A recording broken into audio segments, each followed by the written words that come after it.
Capacity कितना है, jail की कैपेसिटी कितनी है जेल। अरे आपने अब हम सुनील बोलना नहीं चाहते हैं, आपने तो कल जो बोला है इस सदन में लिए गए संकल्प के विपरीत बोला है। आपने कहा है, अब हम बोलेंगे तो बिहार एक्साइज एक्ट का धारा 30 के तहत किसी को यह अधिकार नहीं है कि अगर शराब मंगवाने की बात आप कर रहे हैं तो आप 5 साल से 10 साल तक की सजा आपको हो सकती है। ये एक्साइज एक्ट का प्रावधान है और यह विधान परिषद की गरिमा के विपरीत है। उच्च सदन के बाहर आप यह करें कि शराब मंगवा देंगे, उसको गिरफ्तार नहीं किया जाए। अगर यह कहा गया है तो इसी सदन में सभापति महोदय आप भी गवाह हैं, तमाम राजनीतिक दलों के लोगों ने संकल्प लिया था और इसके लिए टोल फ्री नंबर जारी किया गया। और इस सवाल पर कोई विमर्श नहीं, सभापति महोदय, शराबबंदी के बारे में यह बोलना इसलिए आप बोलते हैं कि आपने शराब की कंपनियों से 2024 के लोकसभा चुनाव में पैसा लिया है। आप महिलाओं के सुहाग को उजाड़ना चाहते हैं, नहीं तो कोई कैसे बोल देगा भाई। संकल्प है, आपके नेता का फैसला है, आप अपने नेता के फैसले के विपरीत बोल रहे हैं बाहर में।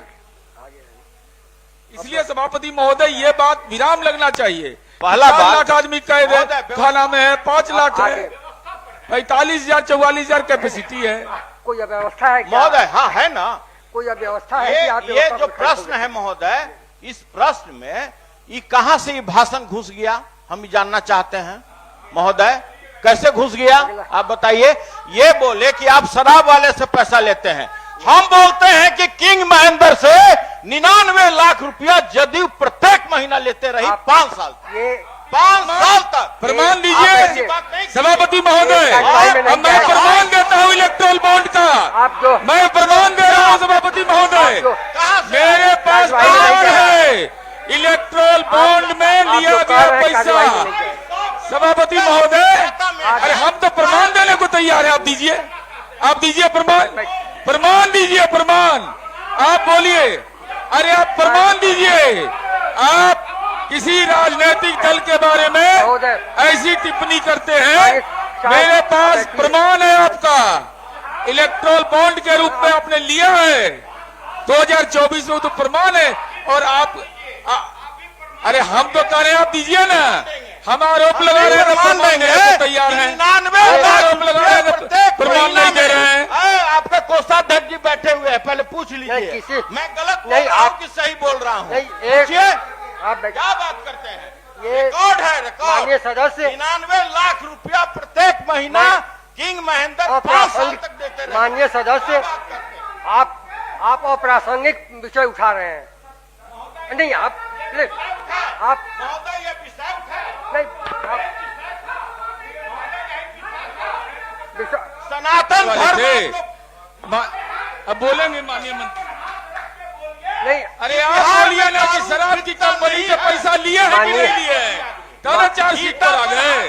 बताइए आपको इलेक्ट्रोल बॉन्ड के रूप में लिया है आपने। माननीय सदस्य महोदय, माननीय मंत्री जी बैठे हैं,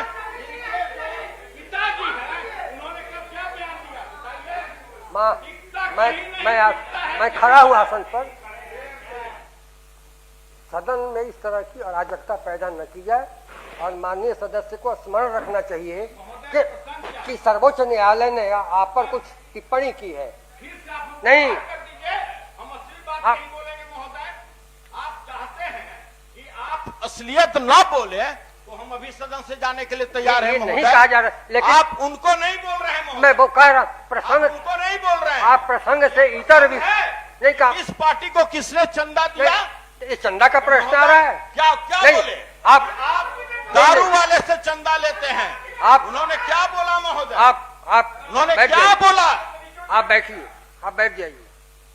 माननीय मंत्री, माननीय संसदीय कार्य मंत्री महोदय, एक तो आपने सही नियमन दिया है कि इस तरह के आरोप प्रत्यारोप सदन में न लगे तो बेहतर है। दूसरी बात हमने कहा कि केवल आपके लिए, हमने आपके लिए तो कहा, अरे हमने आपके लिए तो आप सुनील जी, आप बैठे सुनील जी, नहीं आप सुनील जी, चाहे चाहे चाहे चाहे देखिए आप महोदय, आसन की अनुमति के बिना फिर आप खड़े हो रहे हैं।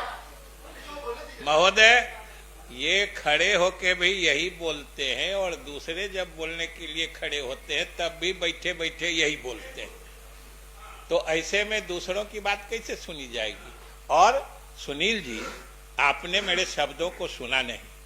मैंने कहा आरोप प्रत्यारोप, इसका मतलब होता है दोनों तरफ से। आप तो आवेश में दूसरों की बात सुनते ही नहीं है। अरे इसमें आवेशित होने की क्या बात है। और जहां तक महोदय शराबबंदी कानून की बात है कि शराबबंदी कानून ये कोई संविधान या किसी चीज के विरुद्ध थोड़े है। हम लोगों ने राज्य के नीति निर्देशक तत्व में संविधान में स्वीकार किया है कि सरकार शराब को रोकने के लिए यथासंभव प्रयास करेगी। अब दिक्कत क्या है महोदय कि ये कानून तो जो उत्पाद और मद्य निषेध विधेयक के रूप में जाना जाता है ना, और इसमें शराब पीने को अपराध घोषित किया गया है।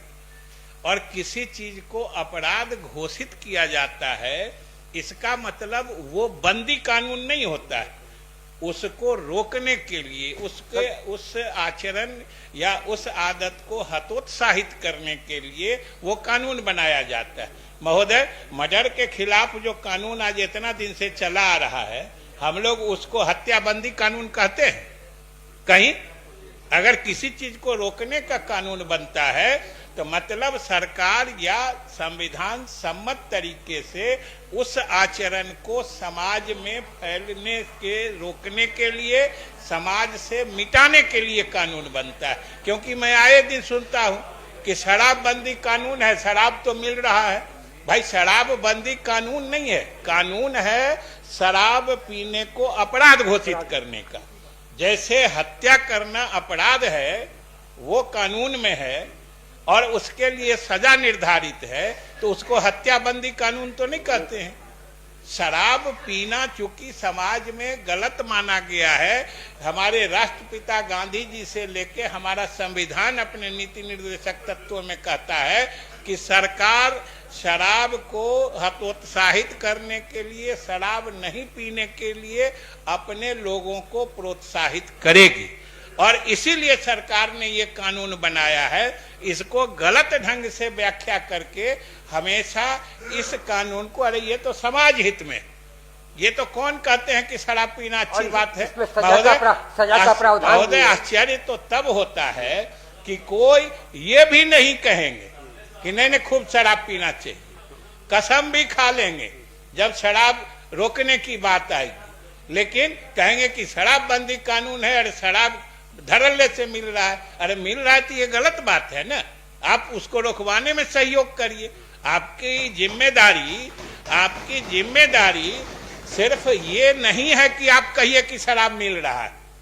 आप भी जनता के प्रतिनिधि हैं, आपने भी कस्में खाई हैं कि हम भी शराब रोकने में मदद करेंगे इसी सदन में। और तब सिर्फ महोदय, आजकल तो एक गजब सिलसिला है, कोई कहीं मृत्यु होती है, पता नहीं कुछ दल के लोग सिर्फ यही प्रमाणित करने में लग जाते हैं कि ये शराब पीने से हुई। क्या शराब पीने से कोई मृत्यु हुई साबित कर देने से सब लोग की जिम्मेदारी खत्म हो जाती है, सिर्फ सरकार की बन जाती है? तो ये तो सब लोगों की जिम्मेदारी है और ये कोई गलत बात नहीं है। शराब पीना गलत बात है, इसीलिए सरकार ने, एनडीए की सरकार ने और मुख्यमंत्री जी के विशेष सोच से शराब पीने को गलत आदत मानते हुए उसे अपराध घोषित किया। और ये कानून अपराध बनाने और अपराध रोकने के